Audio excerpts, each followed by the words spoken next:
Question 194.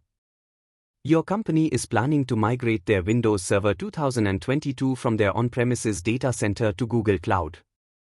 You need to bring the licenses that are currently in use in on-premises virtual machines into the target cloud environment. What should you do? A1. Create an image of the on-premises virtual machines and upload into cloud storage. 2. Import the image as a virtual disk on Compute Engine. B1. Create standard instances on Compute Engine. 2. Select as the OS the same Microsoft Windows version that is currently in use in the on-premises environment. C1. Create an image of the on-premises virtual machine. 2. Import the image as a virtual disk on Compute Engine. 3. Create a standard instance on Compute Engine, selecting as the OS the same Microsoft Windows version that is currently in use in the on-premises environment. 4. Attach a data disk that includes data that matches the created image. D1. Create an image of the on-premises virtual machines. 2. Import the image as a virtual disk on Compute Engine using OS is equal to Windows 2020 to DCV. 3. Create a Sultancy instance on Compute Engine that uses the imported disk as a boot disk. The best approach is option D. Create an image of the on-premises virtual machines, import the image as a virtual disk on Compute Engine using OS is equal to Windows 2020 to DCV, and create a Sultancy instance on Compute Engine that uses the imported disk as a boot disk. Explanation. Your requirement is to migrate Windows Server 2022 from on-premises to Google Cloud while bringing your existing licenses. By all, bring your own license. Google Cloud supports by all for Windows Server, but it requires running the instances on a Sultanate node to comply with Microsoft's licensing policies. Step 1. Create an image of the on-premises virtual machine. This ensures the existing Windows Server environment, applications, and configurations are preserved. Step 2. Import the image to Compute Engine using OS is equal to Windows 2020 to DCV. This ensures that Compute Engine recognizes the imported image as a Windows Server 2022 image, maintaining compatibility. Step 3. Create a Sultanate instance in Compute Engine. Microsoft requires Sultanate nodes when running Windows Server with existing licenses in Google Cloud. Running it on a shared Compute Engine instance would violate Microsoft licensing policies. Analysis of other options. Option A. Import image as a virtual disk without Sultancy. This method does not meet Microsoft's licensing requirements, as BIOL for Windows Server requires Sultancy. Option B. Create standard instances and select Windows Server OS. This approach does not support BIOL, as it provisions Google-provided Windows Server licenses instead of using the existing ones. Option C. Import image and attach data disk without Sultancy. This approach still fails Microsoft's licensing requirements by running Windows Server on a shared instance rather than a Sultanate node. Conclusion. Option D is the correct answer because it ensures compliance with Microsoft's BIOL policy by using Sultanate instances, allowing the migration of Windows Server 2022 while retaining existing licenses. Question 195. You are deploying an application to Google Cloud. The application is part of a system. The application in Google Cloud must communicate over a private network with applications in a non-Google Cloud environment. The expected average throughput is 200 kbps. The business requires times 99.99% system availability, times cost optimization. You need to design the connectivity between the locations to meet the business requirements. What should you provision? A ANHA Cloud VPN gateway connected with 2 tunnels to an on-premises VPN gateway. B. A classic cloud VPN gateway connected with 2 tunnels to an on-premises VPN gateway. C. 2 HA Cloud VPN gateways connected to 2 on-premises VPN gateways. Configure each HA Cloud VPN gateway to have 2 tunnels, each connected to different on-premises VPN gateways. D. A classic cloud VPN gateway connected with 1 tunnel to an on-premises VPN gateway. The best approach is option A, an HA Cloud VPN gateway connected with 2 tunnels to an on-premises VPN gateway. Explanation. The requirements are 99.99% system availability, private network communication, and cost optimization, with an average throughput of 200 kbps. Given these factors, the optimal solution is our cloud VPN with 2 tunnels, which ensures high availability and cost efficiency. Our cloud VPN, highly available cloud VPN, automatically creates 2 tunnels on separate availability zones, ensuring redundancy and meeting the 99.99% uptime requirement.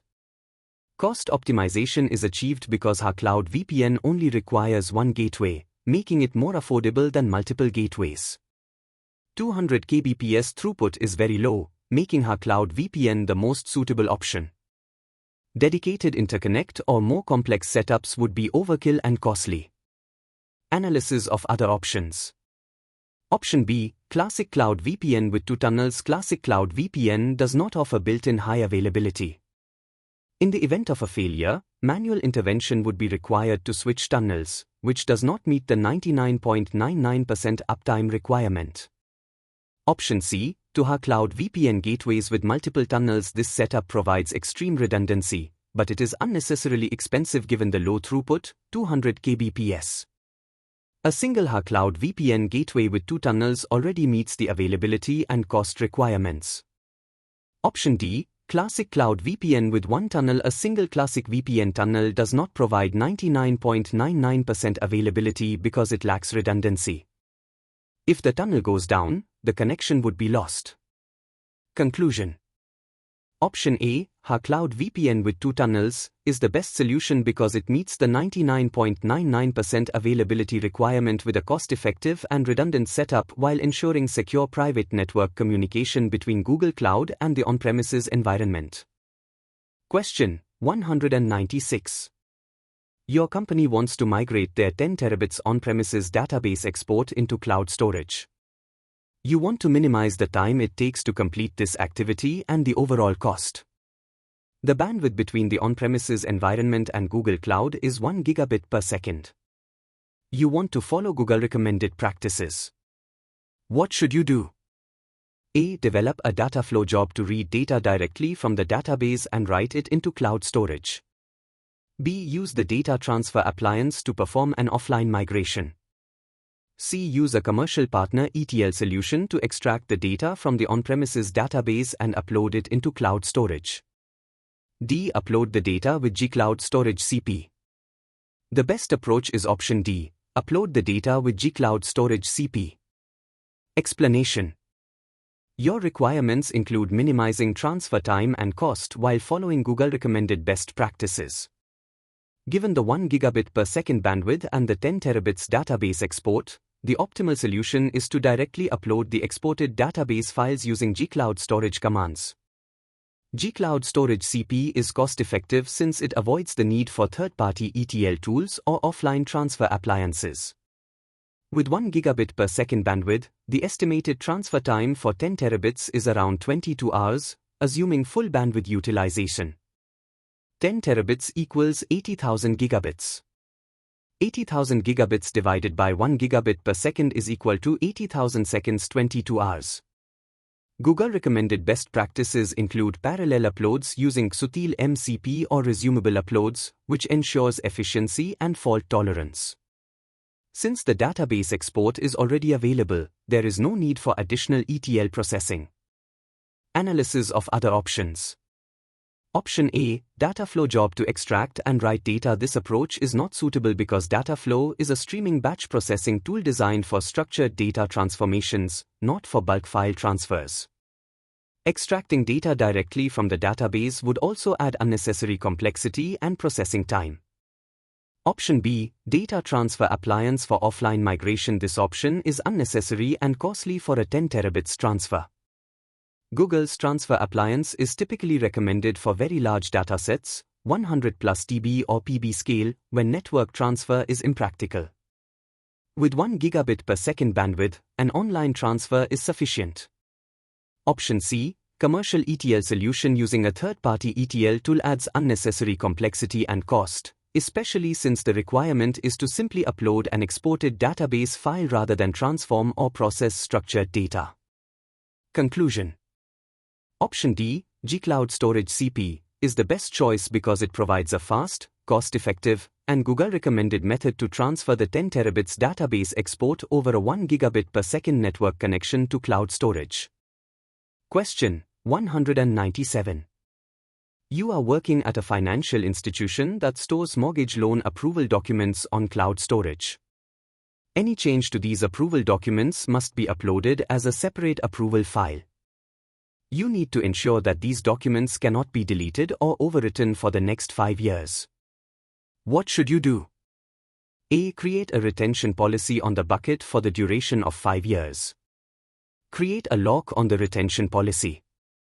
B. Create a retention policy organizational constraint storage. Retention policy icons at the organization level. Set the duration to 5 years.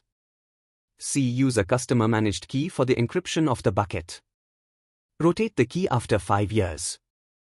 D. Create a retention policy organizational constraint storage. Retention policy icons at the project level. Set the duration to 5 years. The best approach is option A. Create a retention policy on the bucket for the duration of 5 years. Create a lock on the retention policy. Explanation. Your requirement is to prevent deletion or overwriting of mortgage loan approval documents for 5 years. The best way to achieve this in cloud storage is by applying and locking a retention policy at the bucket level. Retention policies enforce a minimum retention period on objects within a bucket, ensuring they cannot be deleted or replaced before the specified time elapses. Locking the retention policy ensures that even administrators cannot reduce or remove the retention period, which meets compliance and regulatory requirements in the financial sector. This is a Google-recommended approach for ensuring warm, write once, read many, compliance. Analysis of other options. Option B. Organizational constraint storage. Retention policy icons at organization level. This constraint prevents reducing a bucket's retention period but does not enforce an explicit 5-year retention policy on the bucket. It does not prevent deletion or overwriting at the object level. Option C. Customer managed key with rotation after 5 years. Encryption protects data confidentiality but does not enforce retention policies. Rotating encryption keys does not prevent deletion or overwriting of objects. Option D. Organizational constraint storage. Retention policy icons at project level. Similar to option B, setting an organizational constraint at the project level prevents reducing retention but does not enforce a specific 5-year retention period or protect objects from deletion. Conclusion. Option A, bucket-level retention policy with a lock, is the best choice because it ensures that mortgage loan approval documents cannot be deleted or overwritten for 5 years, fulfilling regulatory and compliance requirements. Question 198. Your company has decided to make a major revision of their API in order to create better experiences for their developers. They need to keep the old version of the API available and deployable, while allowing new customers and testers to try out the new API. They want to keep the same SSL and DNS records in place to serve both APIs. What should they do? A. Configure a new load balancer for the new version of the API. B. Reconfigure old clients to use a new endpoint for the new API. C. Have the old API forward traffic to the new API based on the path. D. Use separate backend pools for each API path behind the load balancer. The best approach is option D. Use separate backend pools for each API path behind the load balancer. Explanation. Your company needs to keep both the old and new API versions available while maintaining the same SSL and DNS records. The best way to achieve this is by using a single load balancer with separate backend services for each API version. A global HTTP/S load balancer can route traffic based on URL paths, directing requests to different backend pools. Example setup. Requests to v1* are routed to the old API backend. Requests to v2* are routed to the new API backend. This approach allows seamless traffic control, enabling gradual migration of clients to the new API without changing endpoints or SSL configurations. The same DNS and SSL certificates remain in place, ensuring no disruption for users. Analysis of other options. Option A, new load balancer for the new API. Requires a new DNS entry and SSL setup, which contradicts the requirement to keep the same SSL and DNS records. This approach complicates traffic management because users would need to be explicitly redirected to the correct load balancer. Option B, reconfigure old clients to use a new endpoint for the new API. This violates the requirement of keeping the same DNS and SSL setup. Reconfiguring old clients can be challenging, especially if they are not actively maintained or controlled by third parties. Option C, old API forwards traffic to the new API based on the path. This adds unnecessary complexity and performance overhead. The old API becomes a single point of failure for requests to the new API. Conclusion. Option D, separate backend pools behind the load balancer, is the best solution because it allows seamless versioning, gradual rollout, and backward compatibility while maintaining the same DNS and SSL setup. Question 199. You have a compute engine application that you want to autoscale when total memory usage exceeds 80%. You have installed the cloud monitoring agent and configured the autoscaling policy as follows. You observe that the application does not scale under high load. You want to resolve this. What should you do? A. Change the target type to delta_per_minute. B. Change the metric identifier to agent.googleapis.com/memory/bytes_used. C. Change the filter to metric.label.st8 is equal to used. D. Change the filter to metric.label.st8 is equal to free and the target utilization to 20. The best approach is option C. Change the filter to metric.label.st8 is equal to used. Explanation. You want to autoscale your compute engine instances based on total memory usage exceeding 80%. The current issue is that the application does not scale under high load, which suggests that the metric being used for autoscaling is incorrect. Cloud monitoring provides memory metrics, but they have different states: used, free, buffered, cached. Autoscaling should be based on the used memory, agent.googleapis.com/memory/bytes_used right parenthesis, not free memory. If the filter currently tracks free memory, it will not trigger autoscaling when memory usage increases, as free memory decreases instead of increasing. Changing the filter to metric.label.st8 is equal to used ensures autoscaling is triggered when memory usage surpasses the threshold. Analysis of other options. Option A, change target type to delta_per_minute. This applies to metrics that measure rate of change, like network traffic or requests per second. Memory usage is a point-in-time metric, so delta_per_minute is not applicable. Option B, change metric identifier to agent.googleapis.com/memory/bytes_used right parenthesis. This is correct, but it is not enough by itself. The filter must also specify state is equal to used, otherwise, it might still track free memory. Option D, change filter to state is equal to free and target utilization to 20%. Autoscaling based on free memory is the wrong approach. Setting a target utilization of 20% for free memory means autoscaling will occur when 80% of memory is used, but this is an indirect and unreliable way to trigger scaling. Conclusion. Option C, metric.label.st8 is equal to used, is the best solution because it ensures that autoscaling is triggered when actual memory usage exceeds 80%, solving the issue where scaling does not happen under high load. Question 200. The GenCommand security team requires that all Google Cloud Platform infrastructure is deployed using a least privilege model with separation of duties for administration between production and development resources. What Google domain and project structure should you recommend? A. Create two G Suite accounts to manage users, one for development test staging and one for production. Each account should contain one project for every application. B. Create two G Suite accounts to manage users, one with a single project for all development applications and one with a single project for all production applications. C. Create a single G Suite account to manage users with each stage of each application in its own project. D. Create a single G Suite account to manage users with one project for the development test staging environment and one project for the production environment. Best option, option C, a single Google Workspace, G Suite, account to manage users with each stage of each application in its own project. Explanation. The least privilege model with separation of duties requires that 1. Development and production resources remain separate to prevent unauthorized changes in production.